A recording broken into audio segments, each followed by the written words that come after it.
27 years old, I left a very demanding job in management consulting for a job that was even more demanding, teaching. I went to teach 7th graders math in the New York City public schools. And like any teacher, I made quizzes and tests, I gave out homework assignments. When the work came back, I calculated grades.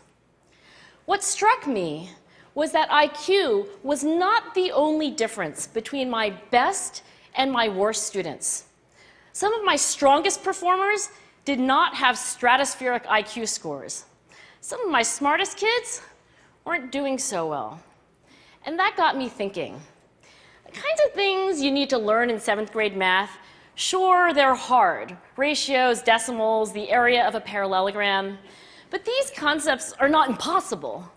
And I was firmly convinced that every one of my students could learn the material if they worked hard and long enough. After several more years of teaching, I came to the conclusion that what we need in education is a much better understanding of students and learning from a motivational perspective, from a psychological perspective. In education, the one thing we know how to measure best is IQ. But what if doing well in school and in life depends on much more than your ability to learn quickly and easily? So I left the classroom and I went to graduate school to become a psychologist. I started studying kids and adults in all kinds of super challenging settings. And in every study, my question was, who is successful here and why? My research team and I went to West Point Military Academy. We tried to predict which cadets would stay in military training and which would drop out. We went to the National Spelling Bee and tried to predict which children would advance farthest in competition.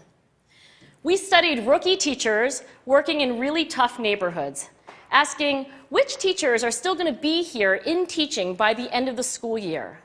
And of those, who will be the most effective at improving learning outcomes for their students? We partnered with private companies asking which of these salespeople is going to keep their jobs and who's going to earn the most money. In all those very different contexts, one characteristic emerged as a significant predictor of success. And it wasn't social intelligence, it wasn't good looks, physical health, and it wasn't IQ. It was grit. Grit is passion and perseverance for very long-term goals. Grit is having stamina.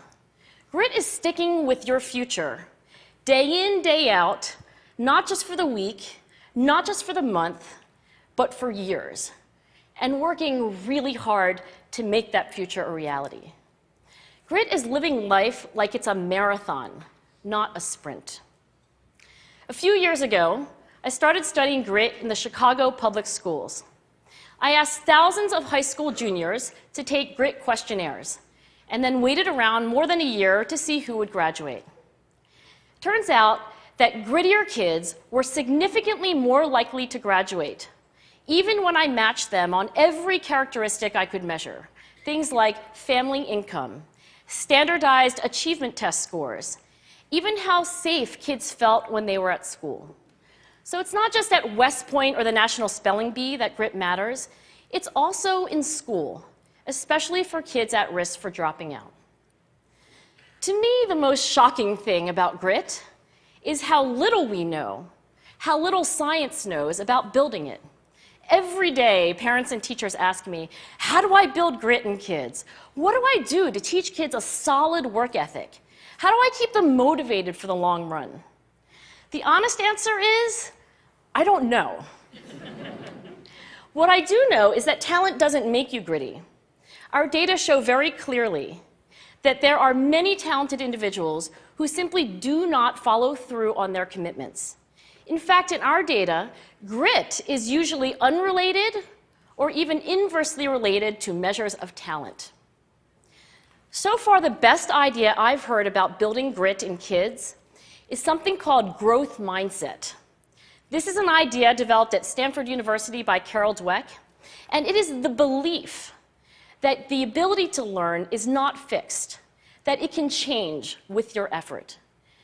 Dr. Dweck has shown that when kids read and learn about the brain and how it changes and grows in response to challenge, they're much more likely to persevere when they fail because they don't believe that failure is a permanent condition. So growth mindset is a great idea for building grit, but we need more. And that's where I'm going to end my remarks, because that's where we are. That's the work that stands before us. We need to take our best ideas, our strongest intuitions, and we need to test them. We need to measure whether we've been successful, and we have to be willing to fail, to be wrong, to start over again with lessons learned. In other words, we need to be gritty about getting our kids grittier. Thank you.